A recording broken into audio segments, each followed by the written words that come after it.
I'm Nicholas Petroni, Sports Information Director at Stevens College, with Roxy Bernstein, play-by-play voice for ESPN, Pac-12 Network, and the Oakland A's. Roxy, how you doing today?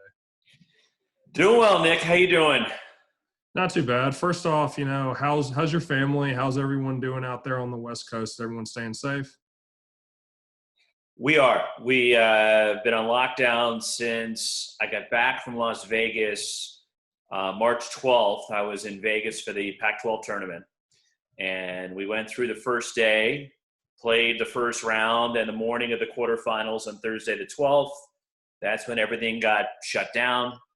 And I came home from Vegas that afternoon. Have been on lockdown and quarantine at home, ever self-isolation or social distancing with my family ever since. And other than a few trips to the grocery store to grab takeout, we've been at home, and we have managed maybe as well as you can during these tough times. And luckily everybody's healthy. Kids are doing online learning in school from their respective schools, but we're all managing as best we can. So just a little background for our viewers on how you and I know each other. I first met you several years ago when you came to do a Pacific men's basketball home opener against Green Bay as part of the ESPN 24-hour college hoops tip-off. The game was on ESPN2, and so, it was kind of cool. But, getting to meet you and you and Adrian Branch, and y'all were the ones calling that game. So just kind of, what do you remember about that time and just starting the season? Well, that was Damon's first home game, Damon Stoudemire's first home game as the Pacific head coach. Tip-off was 11 p.m. Pacific time. So the late night window. So we were sandwiched in between another, I want to say, what would tipped off at 9 o'clock? It was either a game at Gonzaga or BYU. I can't remember specifically what was in front of us. But then after us, there was a game at the University of Hawaii, which tipped off at 1 a.m. Pacific, 4 a.m. Eastern, which is 11 p.m. Hawaiian time. And so I'm there with getting Damon's, and I've known Damon for a while since he was an assistant at Arizona, and we had some mutual friends as well. So it was pretty cool. I was pretty tired and pretty beat up, to be honest with you, considering I had just gotten back from Shanghai, China. Yeah, I was there for the Pac-12 China game.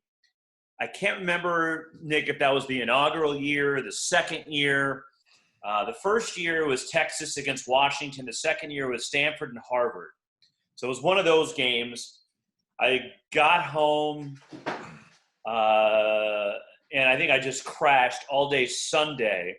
Luckily, I live within driving distance of Stockton, and so I made the trek out Monday morning. Didn't have to get out there too early with the game at 11 p.m., and there were shoot-arounds, and I probably took place in the afternoon. It was really weird. Just all your bearings are thrown on. No, my bearings are thrown off anyways because I was trying to get back on Pacific time from China.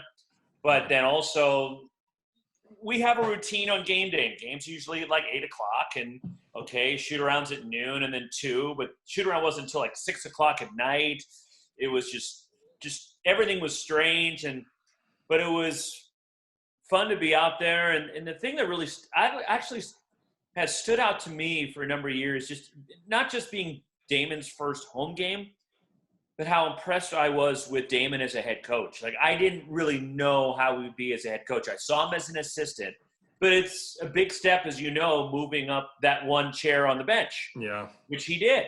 And I came away, and I even mentioned this to Adrian there, remarking to him as we were watching shoot around, how impressed I was with Damon and the job that he was doing. And you know what? I think this guy's onto something. I think he's got the potential to be an outstanding head coach, and he's coming off a great season this year, and I'm thrilled for his success. But in a long, roundabout way, that's how we met. It's kind of funny that you mentioned him and Adrian because both former NBA guys. Damon was on the Raptors team in 95-96, one of the 10 teams, or one of the year that the Bulls won 72-10, the Raptors, I think, which were an expansion team at the time, were one of the few teams that beat them that year.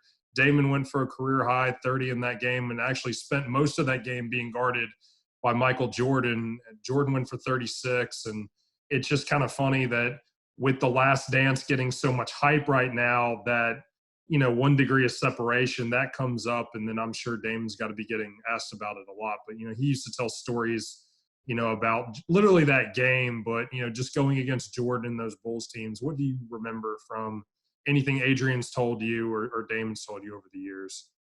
Everybody's got Jordan stories, right? People that have gone up to him. It's funny, I heard an interview with Reggie Miller the other day, and he still has trouble talking about it because it's still that raw, and it's still frustrating for him that they couldn't get past Jordan. And even though he said he thought he was on par with Michael at the time, he really knew he wasn't, but he had to convince himself he was. Yeah. And Damon's got great stories, and Adrian told me a great story. It's a pretty funny story. And I believe it was in the late 80s, because Adrian played at Maryland. Then won a world championship with the Lakers and bounced around with some teams, and was in Portland in the late 80s.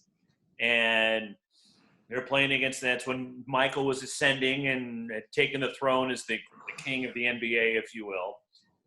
And Adrian was on the bench and wasn't playing much, but so Michael made a move against the Blazers, and Adrian and one of his teammates sitting on the end of the bench, and they're barking at the referee, hey, Jordan traveled. You got to call that.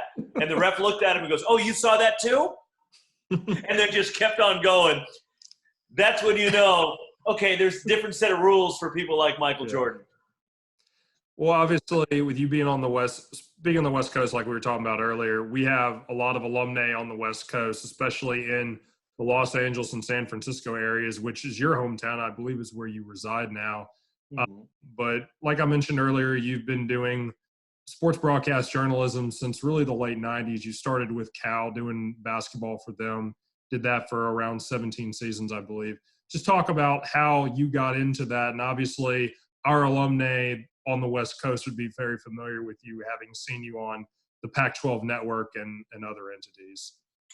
Well, it was something I knew that I wanted to go into from a young age. And I realized I'm probably not going to the NBA as much as I played a ton of basketball, and I was a pretty good high school player. But I realized from a young age, all right, I love sports. I had a weird ability for remembering things and stats, and I was up on everything. And this is the path I wanted to pursue. And even though I was active playing sports growing up, and I was preparing a little bit, I went to a sports broadcasting camp over the summer. I did some things to get a taste of the business. And when I got to college at the University of California is where I went, in Berkeley, I was able to work for the student radio station while I was going to school, get some experience on the radio, on the campus station, get into broadcast games, whether it was basketball, baseball, football. We did radio talk shows, we did sports updates. I was able to do all that stuff, as well as I was working while I was going to college. I got a weekend job and some midweek producing and at a radio station in San Francisco, as well as interning at a TV station in Oakland, just preparing myself for that day and making contacts and learning the business and just kind of building up the resume. And one thing led to another, and here I am some 20 years later, mainstay with ESPN, college basketball, college baseball coverage, and as well as working for the A's and doing some other stuff as well. It keeps me busy, but I look at it, Nick, I don't work a day in my life because I'm getting paid to do what I love, and I'm getting paid to go talk about sports. And don't tell my employers this, but they could probably get me for free if they really wanted to. I look at it that I'm stealing for a living. Yeah. I've said the same thing for years. I've always told people, I had a professor in college that told me there's a difference between a job and a career. A job is something you do for make money. Career is something you choose where money isn't necessarily the primary object. And so I went to school with lots of people who were, became doctors and lawyers, and I probably could have been good at those and made even a ton more money than what I'm making now. I enjoy what I do every day. I'm in a situation near my family and my son that, I can't complain. I wouldn't have it any other way. So, we're kind of along the same train of thought as you mentioned that. But one of the sports that you've gotten into, as you alluded to, you worked at the Marlins, you worked at the A's, you've done college basketball, you've pretty much done it all. But one of the sports that you have spent time calling is women's basketball, especially for the Pac-12 network. Can you kind of walk us through about, what is your preparation like when you're getting ready for a women's basketball game, you and the analysts, whoever you happen to be working Most of the women's games I've done, I've worked with Mary Murphy, who's a mainstay of college basketball out west, mostly on the women's side. She does cross over and does some men's games as well. But my preparation is not any different, depending on the audience, depending on the level of the game. And I do the same work, same prep, my charts, my preparation, I leave no stone unturned. And it's just the professional pride that I have and my responsibility to the position to do the job. And regardless if I'm doing a matchup of two top 25 men's teams on ESPN, or if I'm doing a non-conference women's game, doesn't matter. My preparation doesn't stay the same. I don't cheat the game. And I owe it to my employers. I owe it to my partner I'm working with. I owe it to the two programs, the players, their families, their parents, to do the job to the best of my ability. That's the only way, Nick, I know how to do it.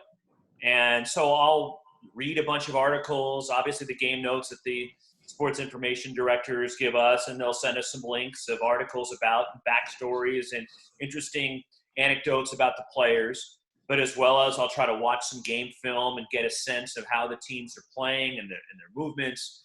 And it's funny, I'm doing less women's basketball now just because of the way that the scheduling is going. But I've also become more of a fan of women's basketball with a 13-year-old daughter, recently turned 13-year-old daughter, who loves the game, and she's a pretty decent player. And her affinity for Sabrina Ionescu, the star who just graduated from Oregon, who's now going to be who was the number one pick by the New York Liberty, the WNBA. And my daughter's enamored with her. I got a chance to take her to watch Sabrina play, and actually the record-setting day when she went 2K, 1K, 1K in terms of points, rebounds, assists. When they beat Stanford at Maples Pavilion, so I got a couple tickets, brought my daughter to the game. It was the same day that Sabrina spoke so eloquently and was so courageous in speaking at Kobe Bryant's celebration of life down in LA. So she spoke at that morning and then flew up and played a game and had a historic night, another triple-double.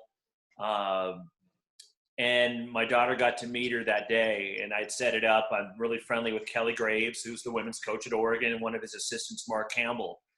And they set it up, and she got to meet Sabrina, and it was it's a proud moment for me, that just making my daughter's day. I won Dad of the Year, Girl Dad of the Year that day, and it's amazing when your heroes are even nicer than you can imagine, because my daughter came away just tickled beyond belief, so thrilled, and Sabrina could not have been nicer, could not have been more welcoming or disarming, and just was great with my daughter. And I know a moment that I'm going to remember the rest of my life, and certainly my daughter will too.